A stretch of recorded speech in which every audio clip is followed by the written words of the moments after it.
Hello, this is Imagine Peace. I haven't done a video on this channel in a very long time. I've been busy doing videos on the Big Guy Movie Reviews channel, so now I decided to do a video here, Imagine Peace. Normally when I do an Imagine Peace video, I would try to do it in front of my computer on a webcam, but the microphone there is not recording very well, and this camera records better because it actually has a real microphone. So we're going to do it from here, and I got everything written down what I want to say here. I want to talk about the Keystone oil pipeline vote. The Senate thankfully failed to pass it. I did not want this bill to pass. Anybody who believes Keystone oil will bring jobs and will help the economy, you are a fool.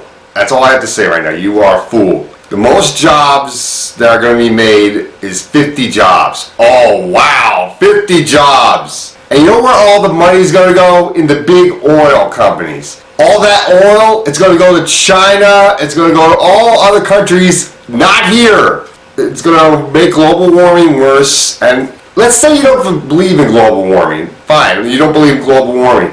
But you do drink water. Everybody drinks water. And the Keystone oil pipeline goes over an aquifer that gives water supply to many Americans. Yeah, that's a wonderful idea. We're going to run an oil pipeline through an aquifer. Yeah, I'm sure there will be nothing wrong there. It's not like we've ever had oil messes before in the Kalamazoo River, in the Gulf of Mexico, Arkansas. It's not like we haven't had oil messes before. Why not? What could possibly go wrong? If something goes wrong, we could create jobs by cleaning it up, right?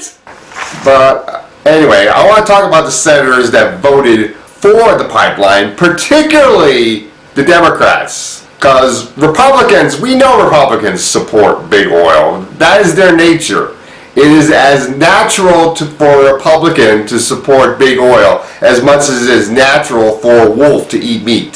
To say a Republican is going to support big oil, there's nothing new there. But when a Democrat supports big oil, that's when we should be concerned, because Democrats are supposed to be the people party. They're supposed to be standing by people, supposed to be liberal, and obviously these Democrats are going to read off are not liberal. They're Oilcrats, as I like to call them, or Republicrats, however you want to call them. They're just phonies. So I'll read off the names. Mostly I'm going to be saying the last names because I don't know the first names of all these Democrats. If I do know the first names, I'll say the first name. We're going to start off alphabetically here. Mark Beckets of Alaska, Bennett of Colorado, Carper, Delaware. This guy is a big blue dog Democrat, big conservative Democrat. Bob Casey of Pennsylvania, Donnelly of Indiana, Kay Hagan of North Carolina, who I believe just got reelected in the midterms. I could be wrong, but I believe she just got reelected, and it just isn't just like a blue dog Democrat to stab the people that voted her back in office in the back by accepting big oil money. Heitkamp of North Dakota, and we all know the leader of the Blue Dog Democrats in this case, Mary Lander of Louisiana, this big oil bitch. Oh man, I hate this woman. Joe Manchin III of West Virginia, big oil state, big coal state. Notice most of these states are all states that are owned by the energy industry. Clement Claskell of Missouri, who is a very conservative Democrat, very much of a blue dog, so it is no surprise that she supports the Keystone oil pipeline. Mark Pryor of Arkansas, this guy just lost his Senate midterm race, and obviously you can see why. This guy's a phony, so either being replaced by a Republican, there's no difference there. John Tester of Montana, I believe. When this guy was first elected to the Senate, Tester, he was elected on the campaign. I saw his commercials online, and he was elected on the campaign of being against the Patriot Act. Yay, we're going to get a Democrat that is against the Patriot Act because the majority of the Democrats voted for the Patriot Act. Almost every Democrat except Russ Feingold, who's no longer in the Senate anymore. He's now replaced by a Republican, unfortunately. Why the hell did they get rid of Russ Feingold? I love that guy.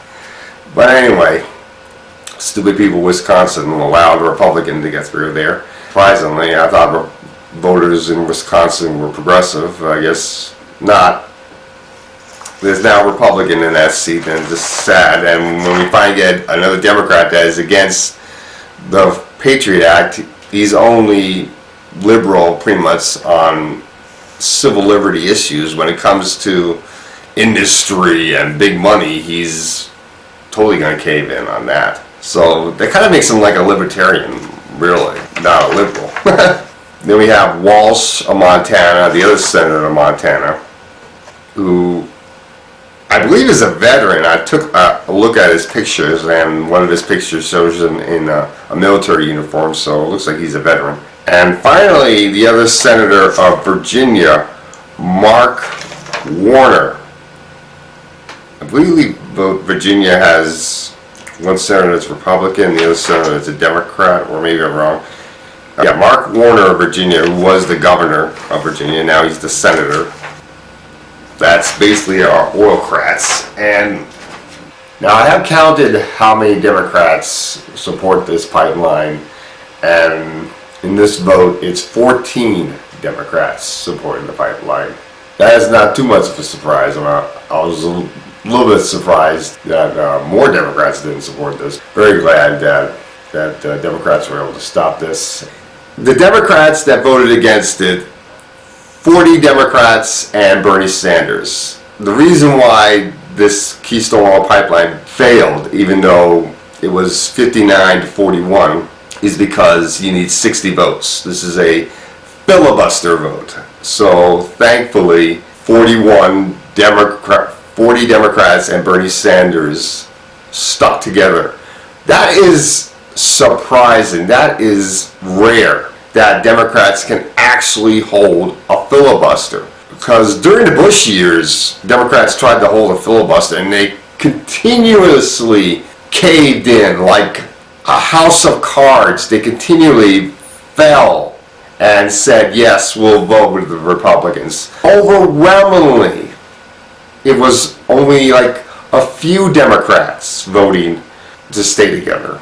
And we actually got a strong filibuster. It was shocking. I mean, even the other senator from Delaware stuck with the 40 Coons. Usually he's a very much of a blue dog like his buddy Carper, but he actually decided to vote progressively. Wow, I'm shocked. So I'm going to leave the vote in the description box below. You can read it for yourself and see where your senator voted.